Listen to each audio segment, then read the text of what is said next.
é a pessoa mais preciosa neste lugar, Espírito Santo. O Senhor é um agente de milagres. Juntos somos a maioria nessa noite, Espírito Santo. O Senhor é bem-vindo neste lugar. O Senhor é bem-vindo.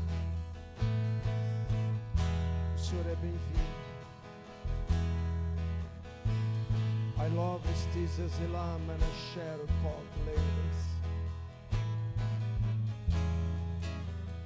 Origles talamacheri calero blendres narto loma nare cheros. Oh Espírito, tua presença completa este lugar nessa noite. Senhor, a tua vontade é boa, a tua vontade é perfeita, a tua vontade é agradável. Faz a tua vontade nessa noite, neste lugar, Espírito Santo. Oh, glebra suriamble, glebra shairas. A glorious might have found the prestigious hands.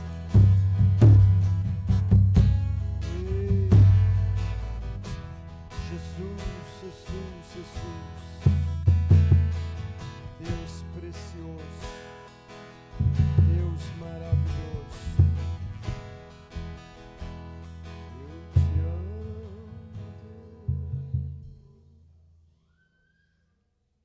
Aleluia.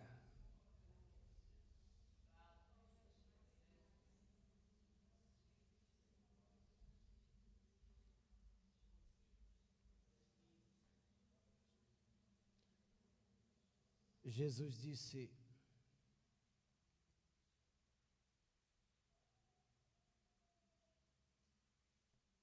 aquele que tem sede,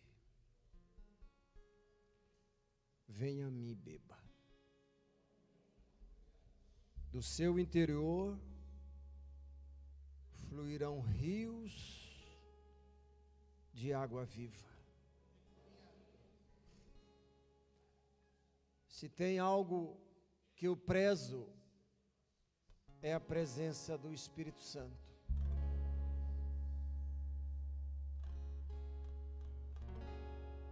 Eu já fui pescador de peixe.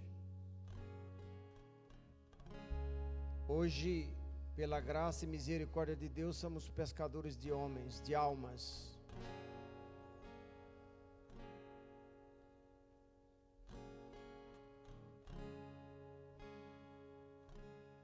Segunda-feira, terça-feira,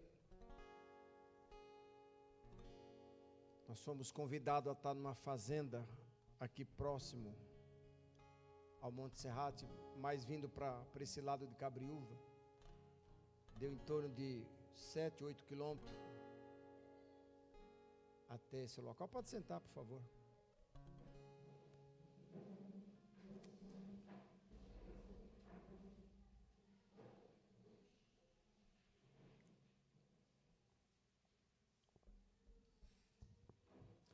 Era necessário ir até aquela fazenda, por causa de 3 almas, 3 vidinhas preciosas.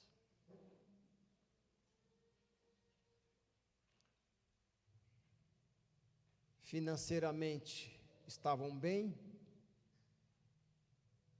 mas o interior, o emocional não estava bem.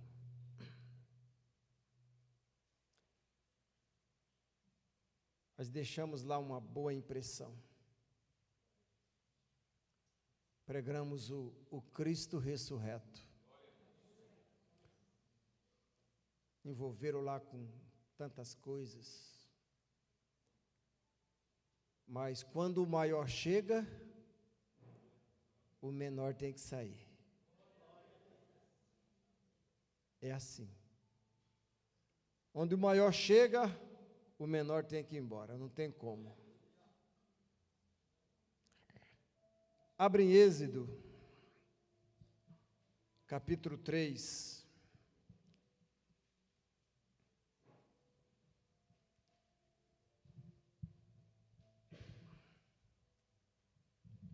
Êxodo capítulo 3, versículo 7. Já tirei bastantes mensagens desse texto.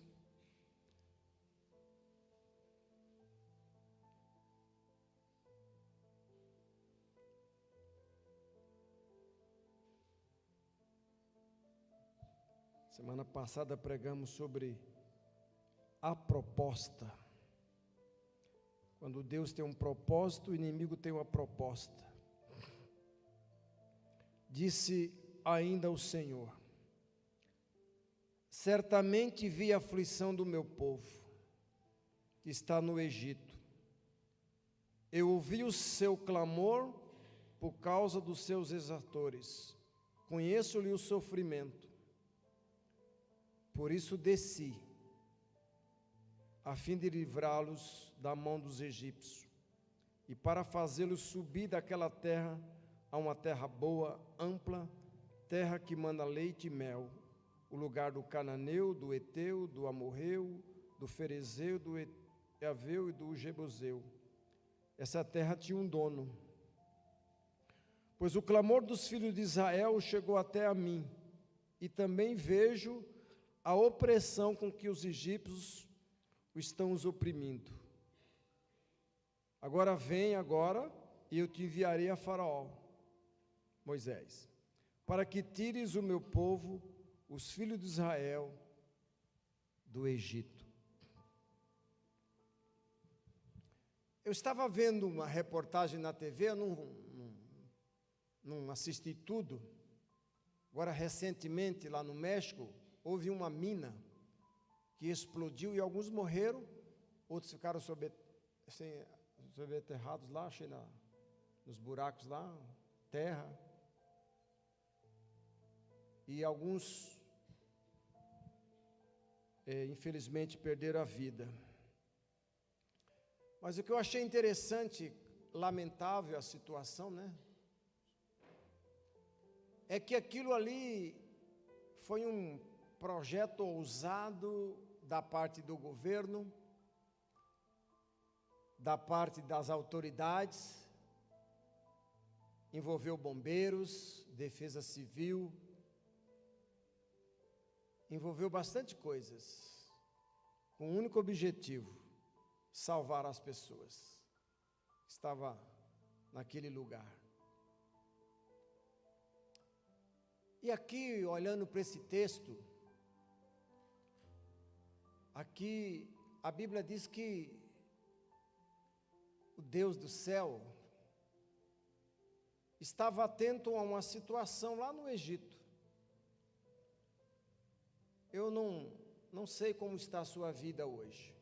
Não sei se o pastor Marcelo, o pastor Silmara, os pastores auxiliares conhecem bem a sua vida. Talvez só o exterior, mas o interior não sabe, não conhece. Essa semana, comecinho da semana, eu comprei 4 maçãs no mercado bem próximo lá. Maçã bonita, aquelas argentinas. E a primeira maçã eu achei mais bonita, lavei, cortei bem no meio. Quando eu cortei, ela estava podre dentro. Falei, que judiação. E é caro uma maçã daquela. O que veio ao meu coração? Assim está o ser humano. É como Jesus disse, é um sepulcro calhado. Está bonito por fora, mas lá dentro está machucado, ferido. E esse povo aqui, ele estava sendo oprimido. Eles até que se alimentavam bem, mas era uma opressão terrível sobre este povo, o povo de Deus, o povo de Israel. Mas é interessante que a Bíblia diz que Deus, ele ouviu a aflição. Aliás, ele ouviu o clamor do povo e viu a aflição. Você sabia que Deus está atento, está de olho em você? Você sabe que Ele sabe das suas lutas, das suas aflições? Nenhum de nós aqui estamos isentos de não passar por lutas, por adversidades, por passar por deserto. Mas o que é interessante, que a Bíblia diz que Deus desceu, Tatinha. Ele desceu. Esse é o tema da mensagem. Deus vai descer no seu deserto.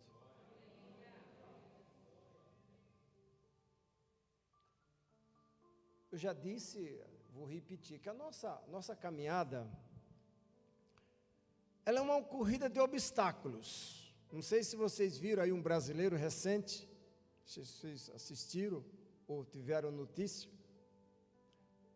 que ele foi um homem muito pobre, um homem muito humilde, e num determinado momento lá, uma família muito humilde, menino pequeno, puxou lá uma panela que estava fervendo com óleo, e ele se queimou todo, e ninguém mais colocava esperança naquele rapaz. Eu não lembro o nome dele, se alguém lembrar.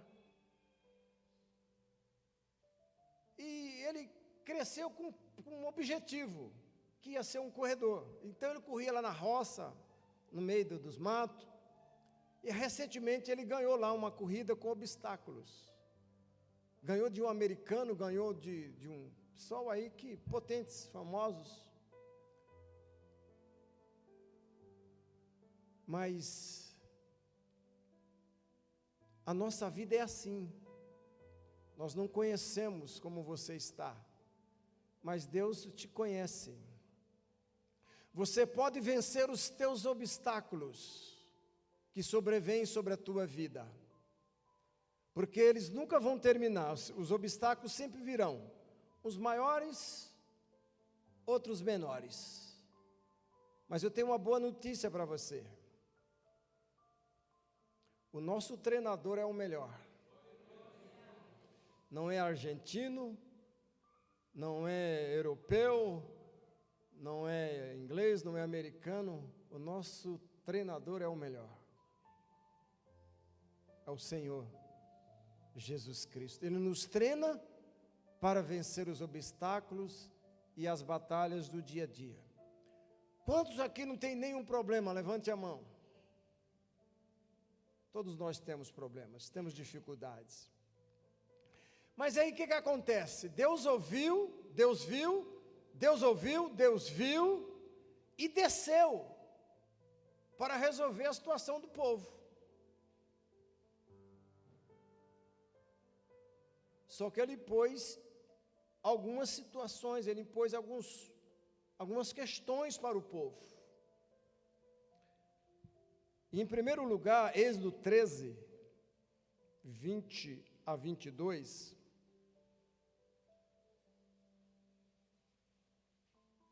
Êxodo 13, 20 a 22. Êxodo 13, 20 a 22. Aleluia. Então Deus estabeleceu o maior projeto de salvação, de libertação do povo. Ele envolveu anjos, ele envolveu piolho, envolveu nuvens, envolveu mar, envolveu peixes, ele envolveu tudo que tinha que envolver. Com o único propósito, tirar o povo do Egito, tirar o povo do sofrimento. Tendo, pois, partido do Sucote, acamparam em Etã, à entrada do deserto. O Senhor ia adiante deles durante o dia, numa coluna de nuvem, para os guiar pelo caminho.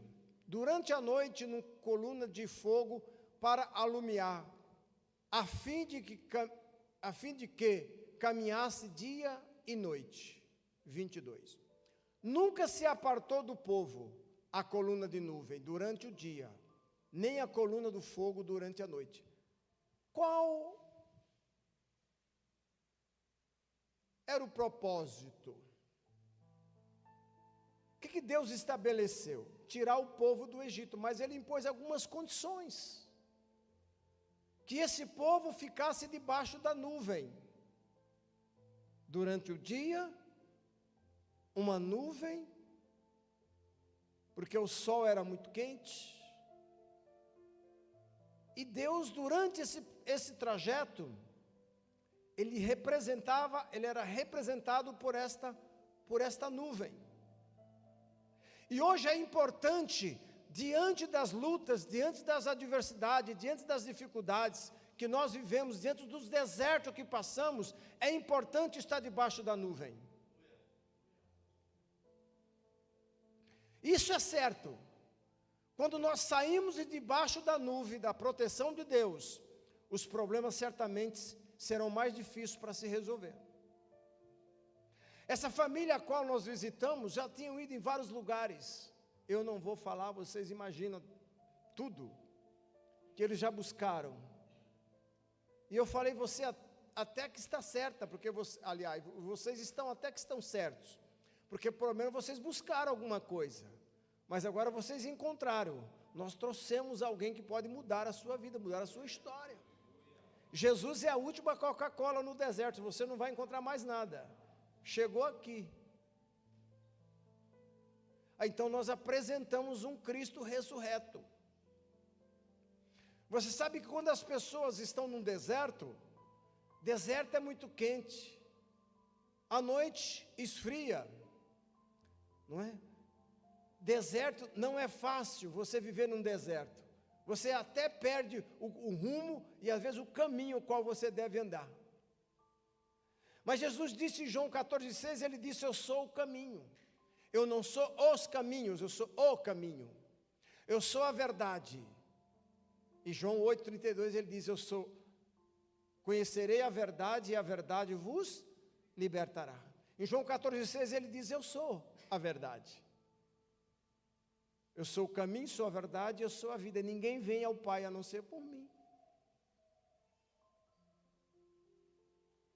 Então, o propósito de Deus era tirar o povo do Egito, era tirar o povo da aflição.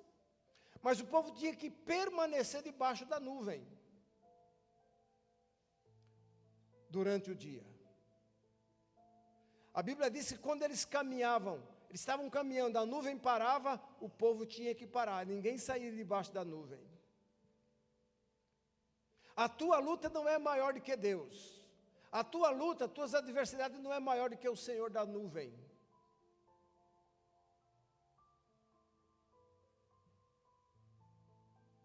A Bíblia diz que Deus não permite aquilo que nós não podemos suportar. Eu já passei por aflições em momentos que eu falei, não, eu desisto, não aguento mais. Mas de repente, a gente ouve um sopro de Deus aqui, fala, não filho, não é por aí. O caminho é aqui, ó. Fique debaixo da nuvem.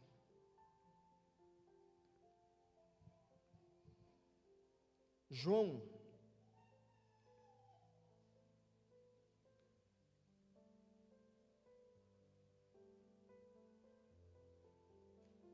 14, versículo 16 e 17.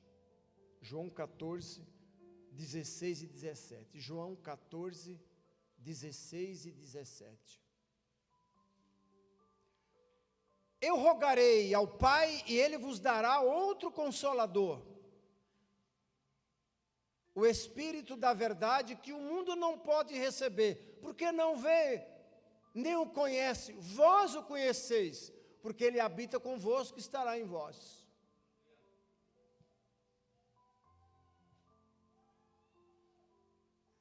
Nós precisamos aprender a ouvir a voz de Deus. Você sabe que nós falamos muito, não é? Falamos muito. Falamos demais. Mas temos uma grande dificuldade, é de ouvir. Eu estava falando para o Gilberto sobre um casal, há uns anos atrás, que eu tinha perdido o contato. Eles estiveram conosco aqui um tempo, e eu tinha perdido o contato deles. E de repente eu estava orando, veio ao meu coração um sentimento, e o Espírito Santo falou, olha, o fulano e a esposa dele, você perdeu o contato. Você precisa procurá-los, eles estão passando por momentos difíceis, por aflições. Eu falei, Espírito Santo, eu não tenho mais contato, perdi há muitos anos já essa pessoa. Aí o Espírito Santo falou, olha, você tem um discípulo seu, que a filha dele tem o telefone da filha dele, desse casal. Aí, eu até resisti um pouco, mas depois eu liguei. Falei, ô irmão, você não tem, porventura, a sua filha, ou você, o telefone desse casal, assim, faz tempo que eu não os vejo, e eu estou sentindo que eles estão passando por grandes lutas, muitas aflições. Ah, vou ver com a minha filha. Aí viu lá, graças a Deus, que ela tinha da filha daquele casal, ligamos. Isso acho que foi numa quinta, numa sexta-feira, e realmente ele estava num deserto terrível. E aí eu peguei senhor, dá para vir aqui? Ele falou, estou indo. Aí pegamos um dos discípulos e a esposa do irmão que a gente estava discipulando, cuidando, e fomos até lá. Passamos uma noite com eles.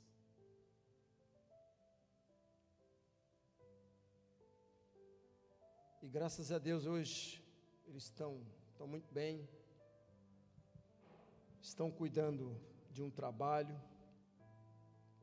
estão caminhando. Diga assim para o seu vizinho, você está passando por algum deserto? Em alguma área da sua vida? Diga assim, Deus vai descer hoje.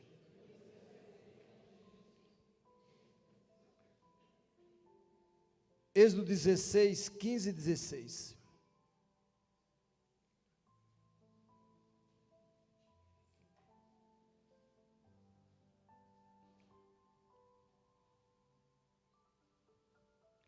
Eu preciso estar sensível à voz do Espírito.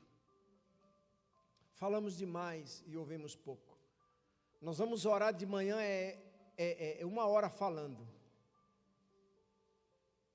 Precisa ter pelo menos um tempinho para ouvir também, né? Uma vez entrou um irmão na igreja lá, apavorado, bravo, chorando, reclamando. Eu não consigo ouvir Deus. Eu já tenho orado, Falei, você ouviu, você está orando? Tô. Então Deus já falou, só que você não ouviu. Aí fui dar as instruções para ele, falei, é verdade.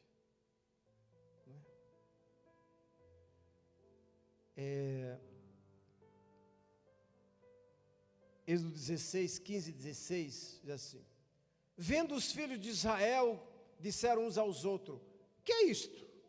Pois não sabia o que era.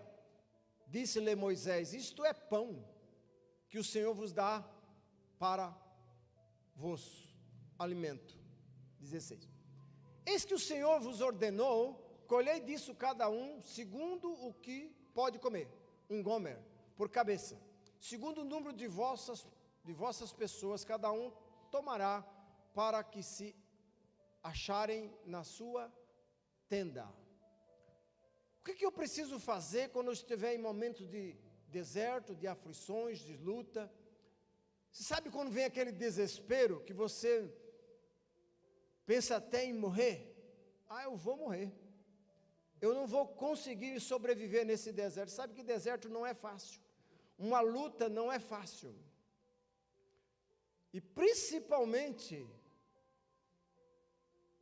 quando você precisa de uma resposta, dá a impressão que Deus não te ouve. Poxa, eu oro, falo e Deus não responde. Então o que nós precisamos fazer? Diga para o seu vizinho, você precisa se alimentar de pão.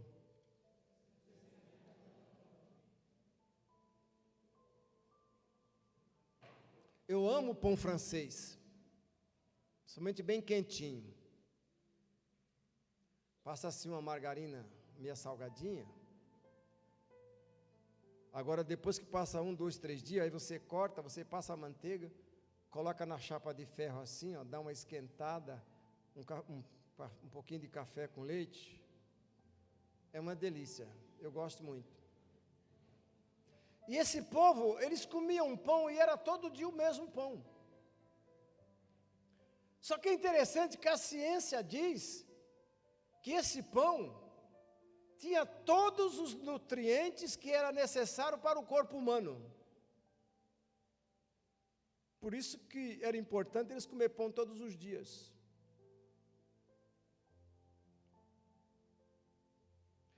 Hoje minha filha foi em casa, ela começou a olhar para a mãe e para o pai e falou, nossa, vocês emagreceram. E por ser nutricionista, né? Ela falou, vocês precisam de uma ajuda, pai. Vocês precisam de uma ajuda aí, mãe. Vocês precisam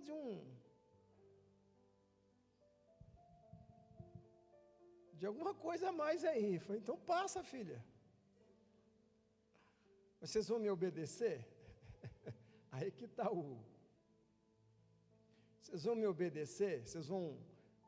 Os alimentos que eu passar, vocês vão... E a mais, vocês têm que ir para uma academia também.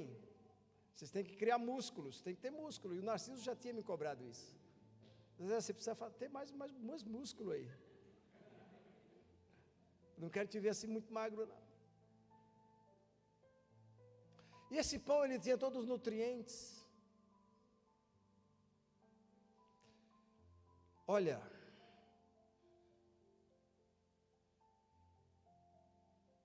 quer ver?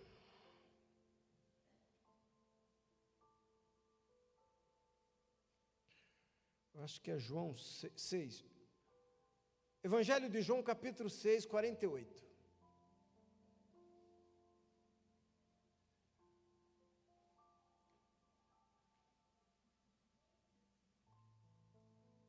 Evangelho de João 6, 48 a 51. Eu sou o pão da vida. Vocês, pais, comeram maná no deserto e morreram. Este é o pão que desce do céu, para que todo o que dele comer não pereça. Eu sou o pão vivo que desceu do céu. Se alguém dele comer, viverá eternamente, e o pão que eu darei pela vida do mundo é a minha carne.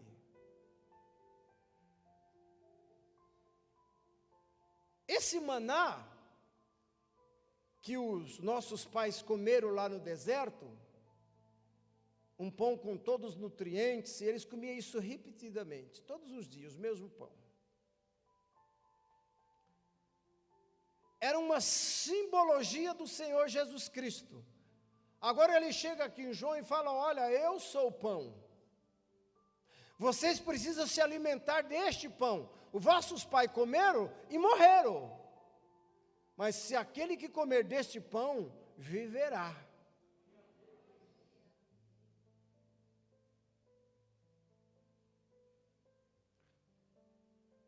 O salmista, Salmo 119, 86, 87, diz assim, a tua palavra é o meu alimento, dia a dia.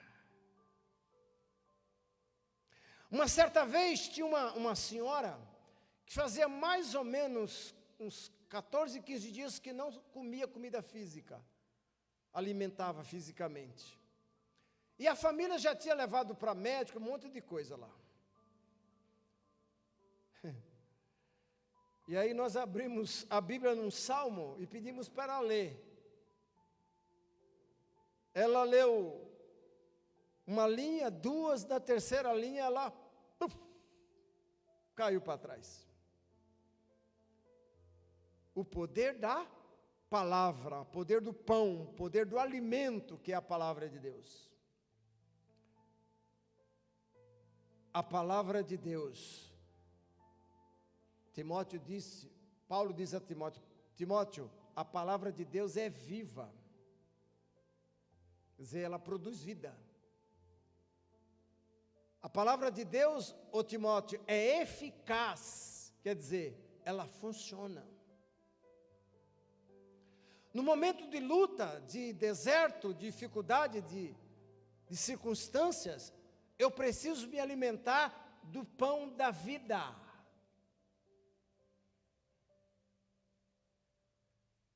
Elias é um dos maiores profetas do Velho Testamento. Ele estava passando uns momentos difíceis. Mas vocês sabem a história do pão?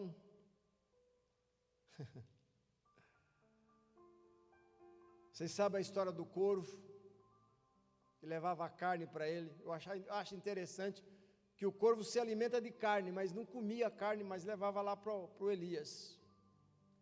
A Bíblia diz que ele se alimentou de pão, e aquele pão que ele comeu, deu para ele ficar 40 dias e 40 noites sem comer. E rodou mais ou menos 300 quilômetros a pé.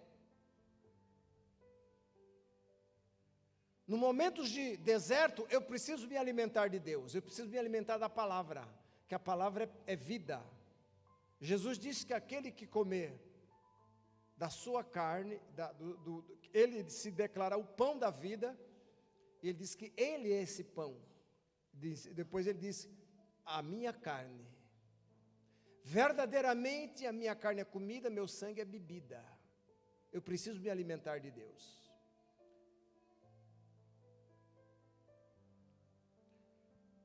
E o tempo já foi.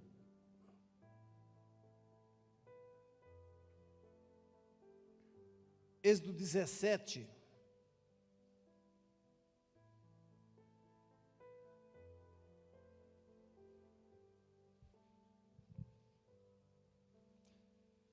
Três a 6. Êxodo 17, 3 a 6.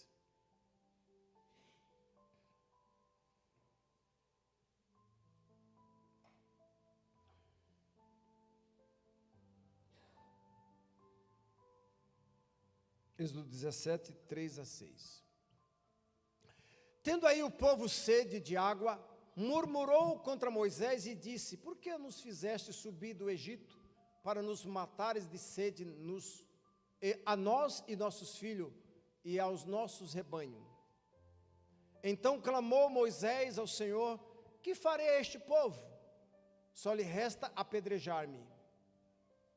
Respondeu o Senhor a Moisés, passa diante do povo, toma contigo alguns dos anciões de Israel, leva contigo em mão o bordão com que feriste o rio, e vai. Eis que estarei ali diante de ti sobre a rocha em Horebe, ferirás a rocha e dela sairá água, e o povo beberá. Moisés assim o fez na presença dos anciões de Israel. Deserto da sede. Deserto da sede. E o povo então começou a reclamar, a murmurar.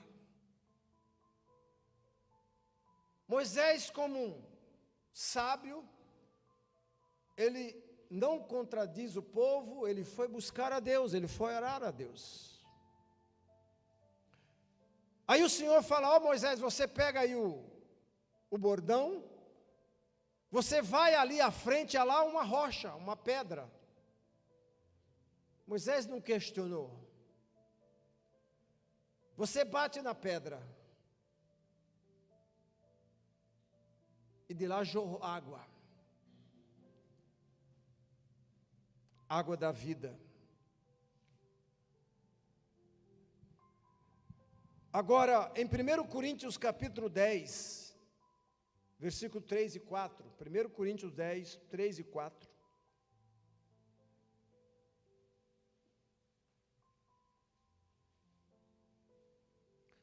Primeiro Coríntios 10, 3 e 4. Todos eles comeram de um só manjar espiritual, beberam da mesma fonte espiritual, porque bebiam de uma pedra espiritual que os seguiam, e a pedra era Cristo. Jesus é a água salvadora para o mundo. O mundo está com sede, o mundo está sedento. Precisamos levar água da vida a este povo.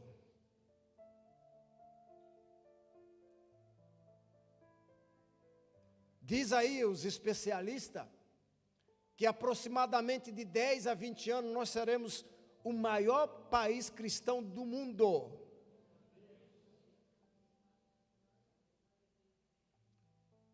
O povo está com sede. Lá no Nordeste, hoje, graças a Deus, já tem água, mas quantas vezes ia lá para beber e bebia água salobra, água salgada, que não matava sede. Assim era a minha vida. Quanto tempo eu bebia água que não matava sede? Precisou alguém trazer água viva até mim um dia. E eu tomei dessa água, nunca mais tive sede. Jesus chega em Samaria, e a Bíblia diz que ele estava cansado do dia. Ele vai até o poço lá, o poço de Jacó. E a Bíblia diz que lá tinha uma mulher samaritana que já tinha um currículo enorme em algumas áreas. E Jesus vai lá, não se dava, judeu, samaritano não se batiam, não se bicavam. E aí Jesus vai lá e pede água para essa mulher. E essa mulher diz assim: mestre, Senhor, o poço é muito fundo, como o Senhor vai tirar a água daí? Ela estava pensando em água física. Claro que a água que mata a sede. Não é? Coca-Cola não mata a sede, é muito gostoso, mas não estou mais bebendo, faz muito tempo que eu não bebo. Por isso que perdi um pouco de peso. E aí, ele diz: mulher, se você tomar dessa água, você vai tornar a ter sede, mas se você beber da água que eu te der, isso vai formar dentro de você um rio. Ele estava falando do próprio Espírito Santo na vida dessa mulher. E essa mulher, ela certamente mudou a história dela, porque ela bebeu da água da vida. Deserto da sede, eu preciso tomar desta água. Jesus é a rocha que estava lá na frente de Moisés quando ele bateu.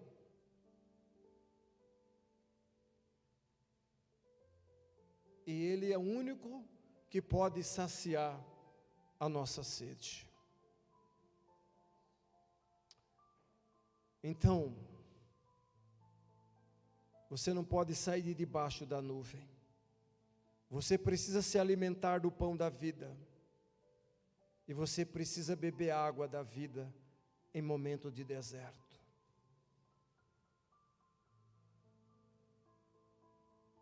Jesus. E por último, nós não vamos abrir.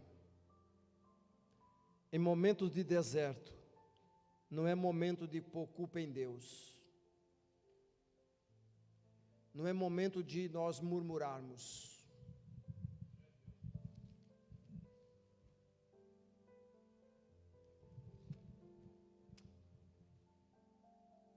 O povo, em alguns momentos, começaram a reclamar, a murmurar. Deus permitiu que algumas serpentes, então, começassem a picar as pessoas.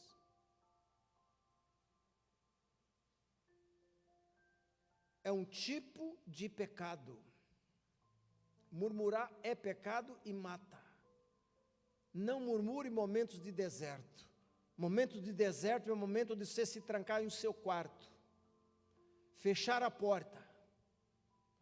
Porque Jesus disse: quando orares, entra no teu quarto, fecha a porta, ora ao teu pai que está em oculto, e teu pai te recompensará. Mateus 7, Jesus disse: pedi e dá-se-vos-á, buscai e acharei. Todo o que pede, recebe. Todo o que busca, encontra. Todo o que bate, abrir-se-lhe-á. Se teu filho pedir um pão, você vai dar uma pedra? Não. Imagina Deus. Deus está olhando para as suas aflições nessa noite. Não importa qual tipo de deserto que você está vivendo, você não pode sair de debaixo da nuvem. Você precisa se alimentar de Deus, da sua palavra. Você precisa beber da água do Espírito. Você precisa estar sensível à sua voz. E não murmure. Você sabe que a nossa boca é terrível. Assim como você pensa, você é. Provérbio diz.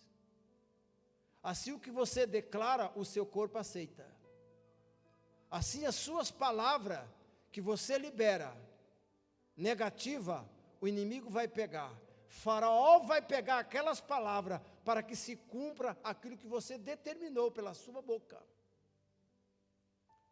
Provérbio diz que as nossas palavras, ela tem poder para a vida e poder para a morte. O homem fala em média de 3.000 palavras